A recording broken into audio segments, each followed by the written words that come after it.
Hexet dunyoqarashining eng keskin tomonlaridan biri uning islom haqidagi qarashlari. U islomni faqat ayrim radikal guruhlar bilan bog'lamaydi. U ko'proq narsani nazarda tutadi. Uning tilida islom ko'pincha butun boshli sivilizatsion tahdidga aylanadi. Bu juda muhim farq. Chunki biror terrorchi guruhni xavfli deyish boshqa narsa. Butun boshli dinni, uning g'arbdagi mavjudligini, musulmon migratsiyasini va musulmonlarning ijtimoiy o'rnini xavf sifatida ko'rsatish boshqa narsa. Bu endi xavfsizlik tahlili emas. Bu mafkuraviy dushman yaratishdir. Va shu bilan bir paytda Isroil uning qarashlarida mutlaqo boshqa o'ringa chiqadi. Bu yerda Isroil oddiy strategik sherik emas.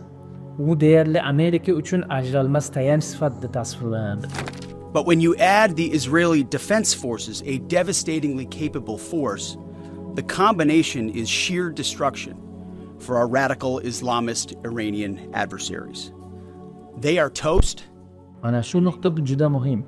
Chunki bu qarash keyinchalik G'azzo masalasida ham, Eron bilan bog'liq keskinliklarda ham o'z aksini topdi. Shu sababli Hexet haqida gapirganda G'azzoni chetlab o'tib bo'lmaydi. Chunki G'azzo urushi davom etayotgan paytda AQShning Isroilga munosabatini faqat geosiyosiy manfaat bilan tushuntirish yetmaydi. Bu yordam ortida mafkura ham bor. Ya'ni Isroil himoya qilinishi kerak bo'lgan tayanch sifatida ko'riladi. Musulmon dunyosi esa ko'pincha boshqarilishi, jilolanishi yoki xavf sifatida kuzatilishi kerak bo'lgan makon sifatida tasavvur qilinadi.